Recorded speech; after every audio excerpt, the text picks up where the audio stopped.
नमस्कार दोस्तों, आप सभी का एक बार फिर से स्वागत करते हैं इस न्यूज चैनल में। जानेंगे आज दिन भर की छोटी एवं बड़ी खबर, बताएंगे आपको सिर्फ 10 मिनट में 25 बड़ी खबरों से रूबरू कराएंगे इस चैनल के माध्यम से। तो आप इस वीडियो में आखिरी तक बने रहेगा। ये जान लेते हैं पूरी खबर। बड़ी खबर सामने निकल कर आ रही है, जान लीजिए इस खबर को विस्तार से। सीएम नीतीश ने किया बिहार दिवस का शुभ आरंभ, बोले मिलकर करेंगे विकास। 113 साल का हुआ रिकॉर्ड, जान लीजिए बिहार शनिवार को 113 साल का हो गया है। वर्ष 1912 में 22 मार्च को बंगाल से अलग होकर बिहार प्रांत बना था, जिसके बाद से अब माननीय मुख्यमंत्री नीतीश कुमार ने इसका शुभ आरंभ करके समारोह का शुभ आरंभ और दीप प्रज्वलित कर उसको लेकर उन्होंने कहा कि हम बिहार को और आगे ले जाएंगे। और बिहार की जनता से उन्होंने अपील किया और इसके साथ ही गुब्बारे उड़ाकर उन्होंने इसका शुभ आरंभ किया। बड़ी खबर यह भी सामने निकल कर आ रही है, जितना करना था कर लिए, अब रिजाइन करें। राष्ट्रीय गान विवाद पर नीतीश पर फिर बरसे तेजस्वी, मोदी पर बोला हमला। जान लीजिए पूरी खबर विस्तार से। राष्ट्रीय गान वाले नीतीश कुमार की वीडियो पर सियासी थमने का नाम नहीं ले रहा। नेता प्रतिपक्ष तेजस्वी यादव ने फिर मुख्यमंत्री नीतीश कुमार पर हमला बोला है और पूर्णिया में उन्होंने कहा कि राष्ट्रीय गान के दौरान सीएम ने जो किया वह निंदनीय है, दुखद है और पीड़ादायक है। नेता प्रतिपक्ष ने उनसे इस्तीफे की मांग की और कहा कि 20 सालों में जो करना था वह कर लिया है, अब त्याग पत्र दीजिए।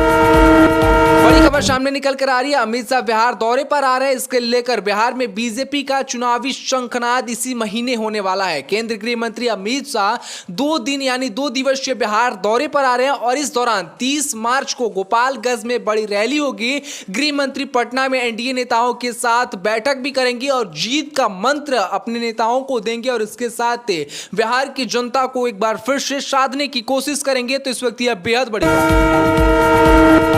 अगली बड़ी खबर सामने निकल कर आ रही है, यूपी से स्कूलों में छोटे खेल का मैदान होने पर भी पास करना होगा नक्शा। यूपी सरकार ने शुरू की तैयारी, जान लीजिए पूरी खबर विस्तार से। यूपी सरकार शहरों में स्कूलों में छोटे खेल का मैदान होने पर भी नक्शा पास करने की तैयारी है। अभी इसके लिए 2000 वर्ग मीटर भूमि का अनिवार्यता है और इससे 1000 वर्ग मीटर करने की तैयारी है। देश के कुछ राज्यों में तो 40 वर्ग मीटर खेल का मैदान होने पर ही नक्शा पास किया जाएगा। लेकिन अगली बड़ी खबर सामने निकल कर आ रही है, राबड़ी देवी का एक बार फिर से नीतीश कुमार पर आया तीखा बयान। उन्होंने कहा कि दिमाग काम नहीं कर रहा है तो बेटे को मुख्यमंत्री बना दे। राबड़ी देवी का नीतीश को नसीहत, जान लीजिए पूरी खबर विस्तार से। बिहार के मुख्यमंत्री नीतीश कुमार की राष्ट्रीय गान के दौरान हिलने डुलने और हंसने पर सियासी हंगामा मचा हुआ है। इसी बीच पूर्व सीएम राबड़ी देवी ने उन्हें सलाह दे दी है कि अगर आपसे सीएम की कुर्सी नहीं संभाली जा रही है तो आप अपने बेटे को सीएम बना दीजिए।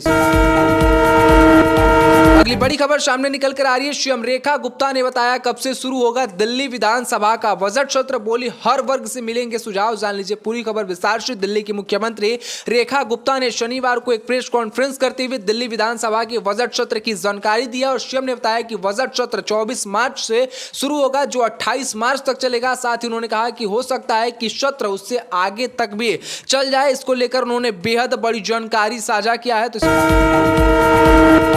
अगली बड़ी खबर सामने निकल कर आ रही है, इनकी संपत्ति पर बुलडोजर चलाएंगे या बंटवारे से निपट जाएगा। अखिलेश ने योगी सरकार पर फिर कसा है तंज। यूपी में भ्रष्टाचार मामले में आईएएस अफसर अभिषेक सिंह पर हुई कार्रवाई को लेकर सपा प्रमुख अखिलेश यादव ने योगी सरकार पर तंज कसा है। अखिलेश ने तंज कसते हुए पूछा कि इनकी संपत्ति का बुलडोजर चलवाएंगे या बंटवारे से सब निपट जाएगा। योगी सरकार की जीरो ट्रांसलेट नीति को लेकर अखिलेश ने सोशल मीडिया एक्स पर अब देखिए समझ में आ गया है कि भाजपा सरकार में।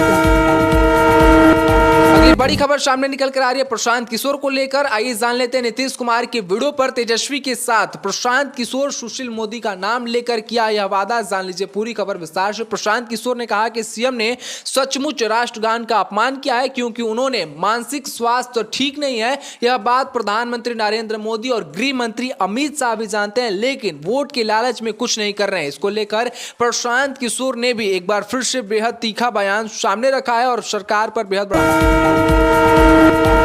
अगली बड़ी खबर सामने निकल कर आ रही है, आइए जान लेते हैं इस खबर को विस्तार से। नीतीश की नल जल स्कीम पर पप्पू यादव का बेहद बड़ा आरोप सामने आया है। जेपीसी से जांच की मांग पर अड़े हैं, संसद में उठाया है मुद्दा।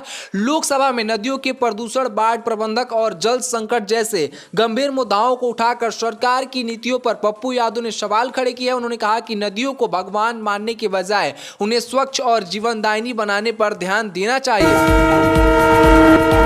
अगली बड़ी खबर सामने निकल कर आ रही है बिहार से, तो जान लीजिए इस खबर को विस्तार से। एक बार फिर से डिप्टी सीएम विजय सिन्हा नीतीश कुमार के बचाव में उतर गए हैं और डिप्टी सीएम विजय सिन्हा का बेहद बड़ा और बेहद आप देखिए बयान सामने आया है, जिसमें वह नीतीश कुमार के बचाव में उतरते हुए नजर आए हैं। और इसके साथ ही बिहार की जनता से विजय सिन्हा ने बेहद बड़ा अपील किया है कि आप सभी अमित शाह की रैली में शामिल होइए, अमित शाह जो कहेंगे उसे मानिए। और इसके साथ ही उन्होंने जनता से एक बार फिर से बीजेपी की सरकार बनाने।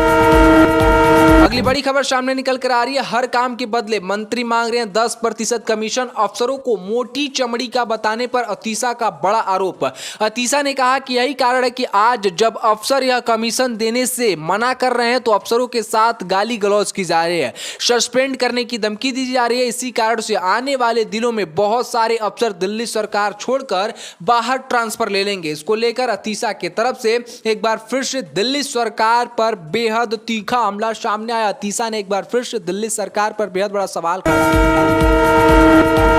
अगली बड़ी खबर सामने निकल कर आ रही है, दिल्ली हार के बाद पहली बार लोगों के बीच दिखेंगे केजरीवाल, आप ऑफिस में जुटेंगे नेता कार्यकर्ता। दिल्ली विधानसभा चुनाव में हार के बाद आम आदमी पार्टी के सुप्रीमो अरविंद केजरीवाल पहली बार सार्वजनिक रूप से सामने आएंगे। रविवार को पार्टी के कार्यालय में आयोजित एक कार्यक्रम में आपके सभी नेता और कार्यकर्ता जुटेंगे, जहां अरविंद केजरीवाल भी सामने आने वाले हैं। और दिल्ली विधानसभा चुनाव की हार के बाद आम आदमी की पार्टी सुप्रीमो अरविंद केजरीवाल का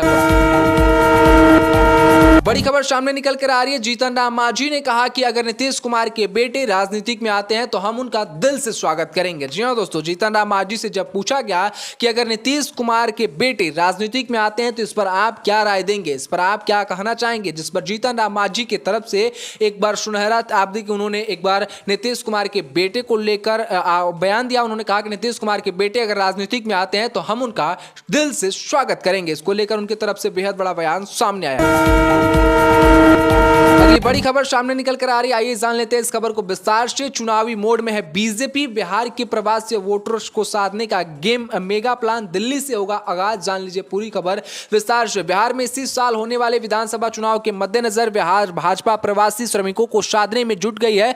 और इसके साथ ही पार्टी ने देश के 75 स्थानों पर स्नेह मिलन कार्यक्रम आयोजन करने का निर्णय लिया है, जिसमें दिलीप जायसवाल अध्यक्ष भाजपा प्रदेश अध्यक्ष दिलीप जायसवाल ने इस सम्मेलन में भाजपा के केंद्र व प्रदेश स्तरीय नेता शामिल होंगे। इसको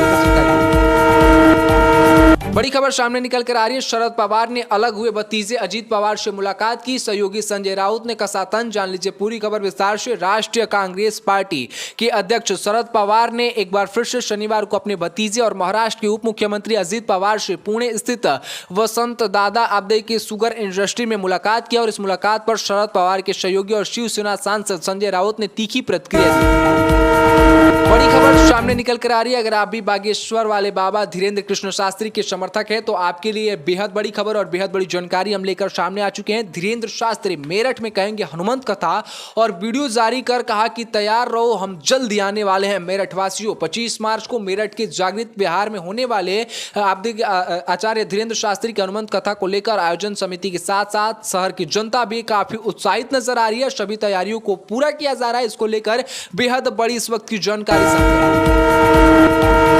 राहुल गांधी भी अपने कार्यकर्ताओं में काफी जोश भरने का काम कर रहे हैं। बिहार में इसी साल चुनाव होने वाले हैं और इसके मद्देनजर रखते हुए राहुल गांधी ने भी अपने कार्यकर्ताओं से कहा कि बिहार की जनता से जाकर आप जनता से मुलाकात कीजिए, जनता की समस्याओं को सुनिए और इसके साथ ही आप हमारे मैनिफेस्टो को बताइए बिहार की जनता से। और इसके साथ ही बिहार के जितने भी कांग्रेस के कार्यकर्ता हैं उनके साथ अब राहुल गांधी उनमें जोश भरने का काम कर रहे हैं। तो इस वक्त यह बेहद बड़ी खबर और बेहद बड़ी जानकारी हम आप सभी के बीच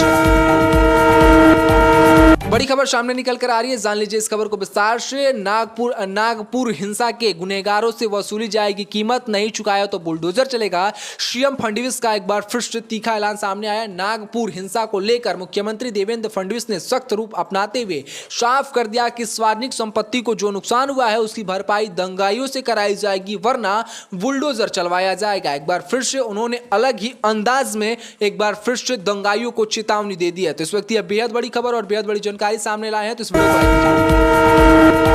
को अगली बड़ी खबर सामने निकल कर आ रही है। अगर किसी ने मुसलमान भाई बहनों को धमकाया तो नागपुर हिंसा के बीच अजीत पवार की चेतावनी। महाराष्ट्र के उप मुख्यमंत्री और राष्ट्रवादी कांग्रेस पार्टी के नेता अजीत पवार ने नागपुर में हुई हिंसा के बाद मुस्लिम समुदाय के खिलाफ किसी भी तरह की धमकी या भेदभाव को लेकर कड़ा रुख अपनाया है और एक इफ्तियार पार्टी के दौरान बोलते हुए उन्होंने कहा कि जो कोई भी मुसलमान भाई और बहनों को डराएगा उन्हें हम छोड़ेंगे नहीं। इसको लेकर बेहद बड़ा बयान सामने आया। तो इस वक्त